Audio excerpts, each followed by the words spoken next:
Cosmic Home Delivery. My name is Gary. How may I help you today? Hello, I'd like to place an order. Certainly, madam. I'm afraid our computer system crashed earlier today. I'll have to take the details down on paper and then enter them later, when it's been fixed. Is that okay? Yes, of course. So, can I take your name, please? Yes, it's Alexandra Hornby. Sorry, could you spell the surname for me?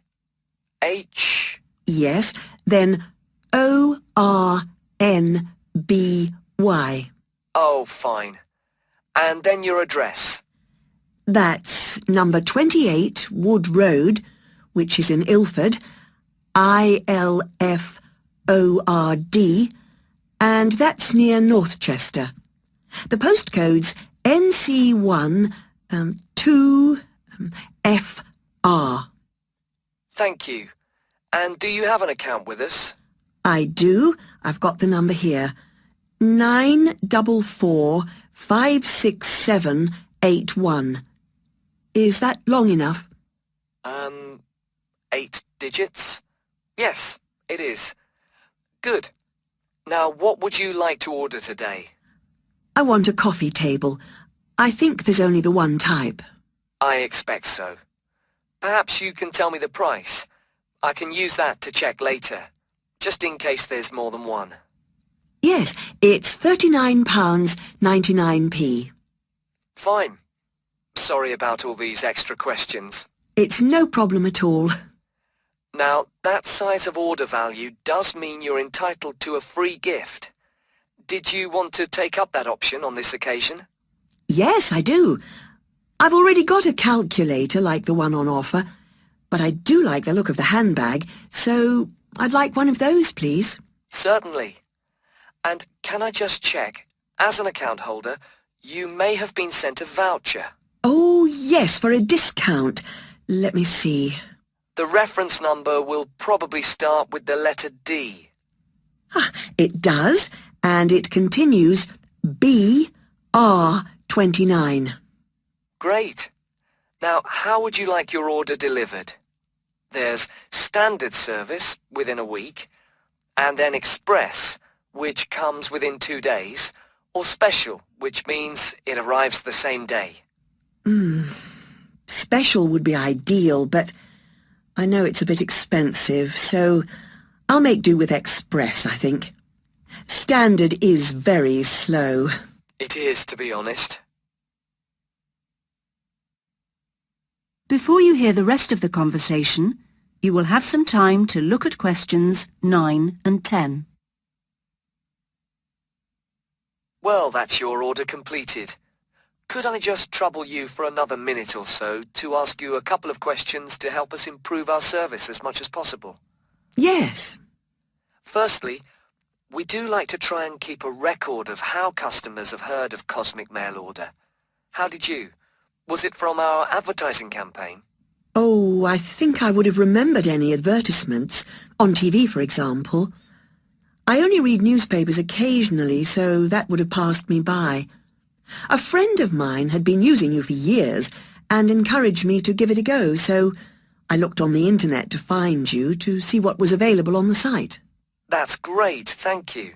The second thing is, we're thinking of introducing a number of promotional offers. Oh, yes, I got a little brochure about them with my last order. I've got the list here. So can I ask which ones appeal to you? Well, let's see. There's quite a few things here that don't really apply to me, actually. For example, my mobile phone bills are so low that I hardly notice them. Likewise, they shut down the local cinema. I do enjoy a meal out, though, so that discount could be of interest. And I like to get away at weekends when I can, and some of the places you want to visit are expensive, so it'd be lovely if they became cheaper. As for planes, well, I haven't been abroad for a while now, and in any case, I prefer the train where possible. Fine. Well, thank you very much for your time. Not at all. Now turn to section 2. Hello everybody. It's nice to see that so many of you made it. even on an evening as rainy as tonight. OK, now, whether you're new to cycling as a sport or are returning to it after some years' absence, I'll just go over a few basic points. Now, race preparation is a complex business, and there are many factors to consider. The first area of concern is mechanical. Now, this involves the machine itself, that is, your bike, and also, no less importantly in fact, clothing. This will protect your body and aid your performance, providing you wear the right kit. The next area to concern yourselves with is the mental. This is you as a person. You can have the best bike in the world, but you won't get the most out of it if you don't have the right mindset. So, tactics are important to consider. Another factor which is essential to a good performance is determination. You need to feel this so that you can really push yourselves to your limits. To accompany this, you also need knowledge of your bike, yourself, physics, other riders, the course, and so on. Finally, strange though it may seem after all I've said so far, you need relaxation. If you can't switch off sometimes, you won't get to recharge your batteries. OK, and that takes us on to the physical side of race preparation. The first and perhaps most obvious aspect of this is training, and we'll come to some of the details of that in a minute. Another important aspect to pay attention to is diet, and you'll soon find that if you don't eat well, you won't see yourselves performing as well as you might. Then there's also the question of style, and you'll need to learn to develop the most effective ways for each of you to deliver your performance. And the details of this depend on which kind of event you're competing in. And finally, you need to take body care into account. You need to stay healthy in order to be able to give of your best. Right, those are the basic ingredients of race preparation. Now I'd like to turn your attention to some of the details of a good training regime and what you should and shouldn't do through the year. Let's consider various activities in turn. The first thing to think about is circuit training. This is an indoor series of gym exercises designed to work on all parts of your body. This starts as the racing season closes with the end of summer and continues right through the cold season and stops you going off the boil when you aren't competing.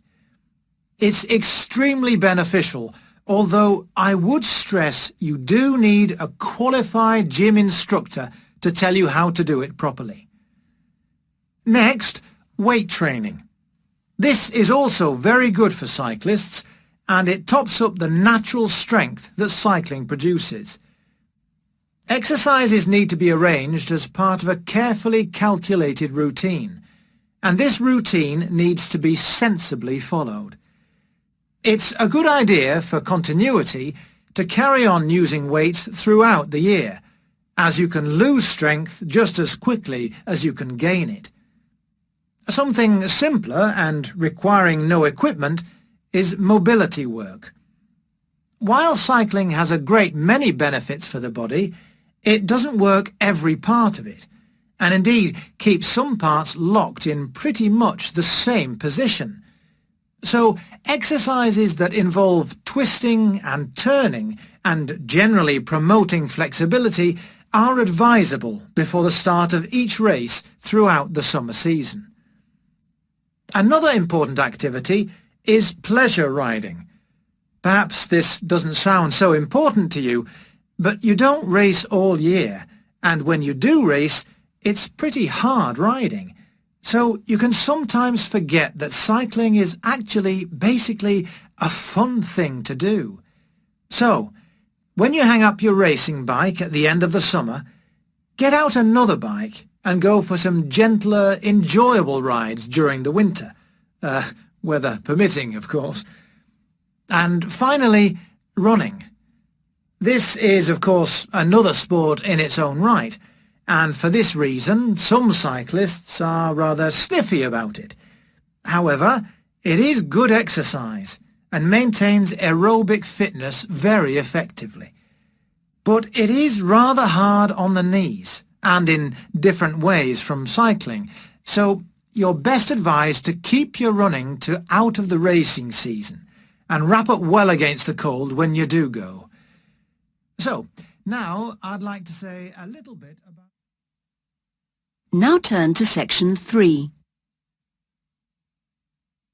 So, Jane, Mark, we need to press on with the assignment. Yes, we do, Anna. And we need to begin by going to the best sources of information.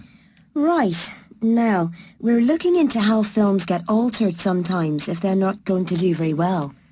We need to know quite detailed things. So, ordinary magazines, you know, leisure interest ones, may lack the detail we're after.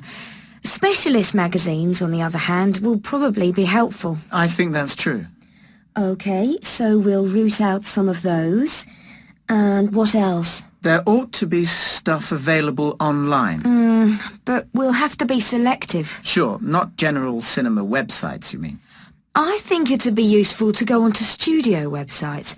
Then we'd get pretty specific information. Even if it might be a bit biased. Yes, OK.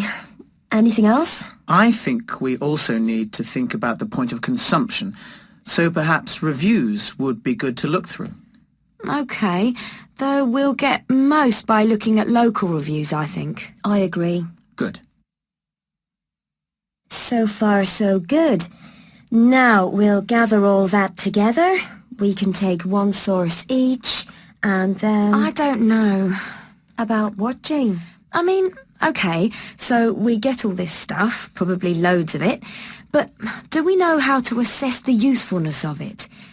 I know it'll all be factual and so true in that sense, but we need to know what it can really tell us. Perhaps we should cross that bridge when we come to it. Mark? Yes, though I think Jane's got a point. But the problem for me is the context we're working in. We've got the assignment instructions, and in a sense it's all very straightforward. We know which parts are worth how many marks and so forth. But the focus seems to be heavily on the objective and quantitative side of things, whereas I would be hoping to be asked for more interpretative work, and there would have to be time to do that within the framework we've been given. Well, again, I think we should just see how we go with it. Should we check that we're clear on just how films are altered? Good idea. We'll list the various cures that filmmakers use when a film looks like it might be going to fail. The first one is called Tweak Every Joke. Sometimes they change lots of the jokes after showing the first version to a test audience. Comedy is the only film genre with a reliable formula. The more the audience laugh, the more income the film gets. And it's not very funny if your film makes a loss. And the next one they call Change the Ending. Occasionally they completely change the way a film ends. It seems a bit strange maybe, but the problem is it's far from easy to know in advance what reaction you'll get from an audience. So if it turns out after all that the test audience doesn't like your ending, you've no choice but to do another one. What's the third one? That'd be Fix the Tone. If, for example, your film begins as a kind of gentle comedy, but then gets too serious or horror-like, audiences get confused. So one thing that really matters is being consistent, you mean? Yes, that's the logic. I think audiences don't want to have to switch track. It's more complicated than people imagine, isn't it? Now, the next cure is a big one. Reshoot. This may seem drastic, but in some cases it's the only option available. It's very expensive, of course, but the film's backers will see this as protecting their investment. Are there any others? One more, and it's another big one, or at least has the potential to be a big one. It's shift the genre. And this is done when the test audience seem to only like one half of the equation, as it were. Maybe you made a musical, but they only like your comedy storyline, not the songs. So you do it all again, without the songs. It could broaden the film's appeal, get a wider audience. It's weird to think how much extra work has gone into some films, isn't it? Now turn to section 4.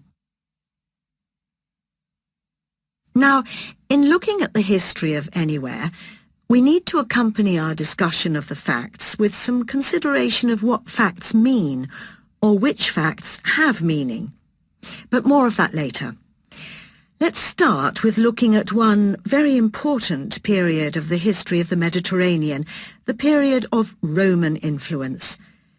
This was born out of the death of Alexander the Great. His grip on the area went, and what directly ensued was a period of intense conflict which focused on the eastern Mediterranean, as opponents sought to gain control of that area.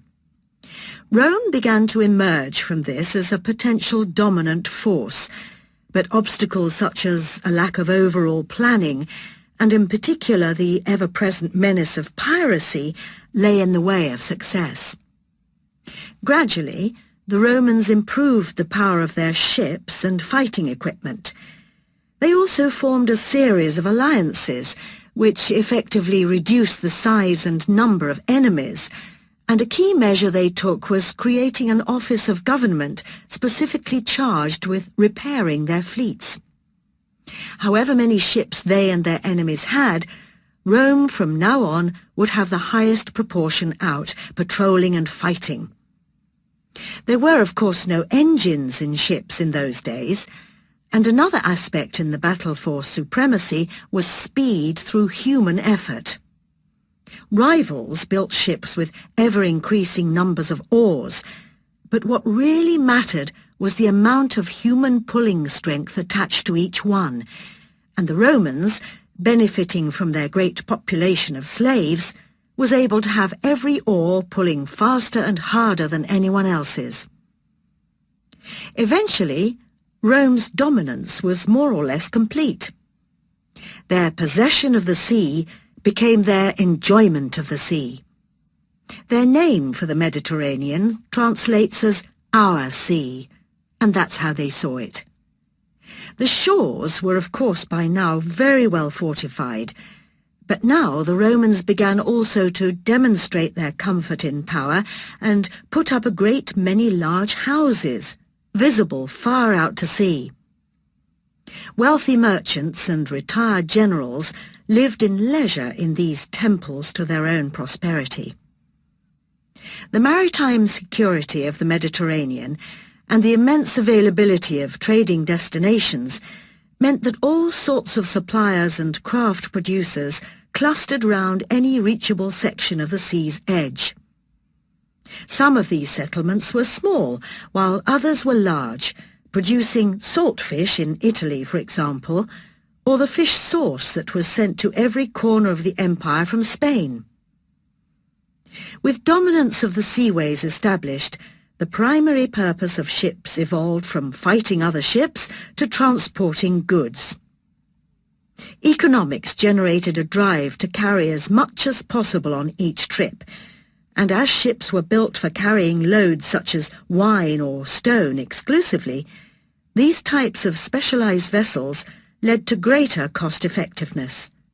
And so things continued for many years. However, I referred before to the question of needing to consider how to approach history. Assumptions about what history is are as varied as the historians who have made the Mediterranean the subject of their studies. Three key historians have moulded in different ways our approaches to understanding the Mediterranean's past: Michel Ballard, Fernand Braudel, and Nicholas Horden. The first of these, Ballard, felt strongly that an approach based on examining countries around the Mediterranean as if they shaped its history was inadequate. More was to be learned, he argued, by treating the Mediterranean as one of a number of seas, such as the Black Sea and the Atlantic Ocean, and thus integrated into trading routes that stretched from Madeira to Krakow. Our second historian, Fernand Braudel, took a rather different, though related, tack. He argued that the ways societies operate, right down to their individual members' actions, is subject to permanent conditions, such as whether they inhabit mountain, plain or sea. Features of the coastline and adjacency to the waters of the Mediterranean are thus the focus of his approach. And then we can add a third way of looking at history, or at least the history of the Mediterranean, and that's the one propounded by Nicholas Horden. His arguments are asserted quite strongly, not least because he sees a greater consistency across time than many other historians have allowed for. There are those who take ecological events, particularly catastrophes such as the volcanic destruction of Pompeii, to be the shapers of different sections of the Mediterranean's history. Horden says these are simply incidents, and that the major trends ride on through them. For him, while there may be cultural mutations and fashions in types of consumer goods, what matters is the system of trading goods that satisfy primary needs, such as grain, oil, metals and timber. So, for us, out of this complex of views, our job is to seek a synthesis and form a sophisticated approach, not just to the Mediterranean, but to any time or region in history. That is the end of section 4. You now have half a minute to check your answers. That is the end of the listening section.